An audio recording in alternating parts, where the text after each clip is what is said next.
Ahli surga teman-teman bisa memiliki banyak sekali istana. Tergantung dari amal dia. Makin sering dia beramal maka makin banyak istana. Jadi tidak harus punya satu rumah atau istana. Sebagaimana sabda Nabi SAW, siapa yang membaca Qul huwallahu ahad dalam sehari 10 kali, Allah akan bangunkan baginya istana di surga. Qul huwallahu ahad ini teman-teman baca 10 kali tidak mengambil waktu 5 menit. Lagi di mobil, lagi di motor, lagi ibu-ibu belanja, lagi menunggu antrian di lift, atau apa saja, lampu merah, baca Qul huwallahu ahad. 10 kali punya istana di surga.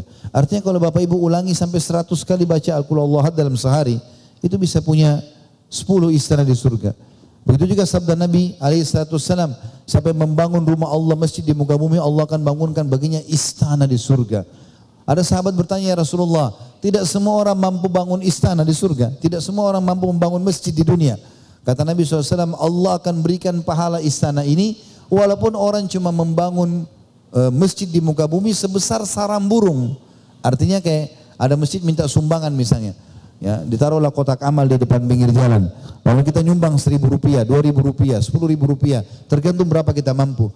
Maka uang itu disatukan dengan uang lain lalu dibangunlah tembok-tembok masjid atau apa yang berhubungan dengan fasilitas tersebut. Sudah cukup mendapatkan istana di surga.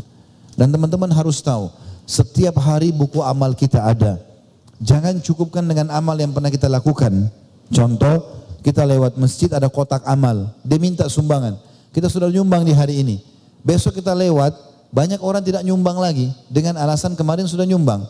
Kemarin sudah dicatat. Hari ini bagaimana? Kita tetap butuh itu.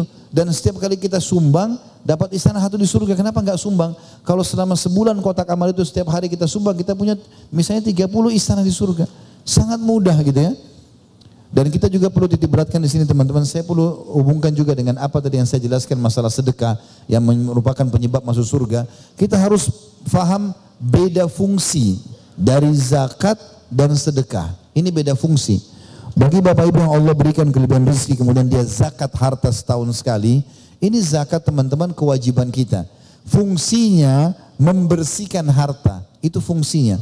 Diambil dari kata-kata zaka yuzaki, arti pensucian. Ini pensucian. Jadi kalau misalnya kita punya restoran, kita punya apalah usaha, toko baju, butik misalnya, ada orang datang belanja, kita nggak tahu uang ini dari hasil zina, hasil curi kah, kita nggak pernah tahu. Tapi masuk ke uang kita tercampurlah. Zakat fungsinya membersihkan itu. Kalau sedekah fungsinya memperbanyak harta. Banyak orang tidak memahami masalah ini. Sehingga kalau zakat hartanya banyak, misalnya 100 juta dia keluarkan atau 1 miliar zakatnya. Karena banyak sekali hartanya, 2,5% hartanya setahun itu 1 miliar misalnya. Maka dia cicil keluarkan dalam setahun. Dia enggak sedekah lagi. Dia pikir ini sudah sedekahnya dia, padahal itu zakat. Itu mensucikan harta. Bukan fungsinya untuk memperbanyak harta. Harus difahami masalah ini.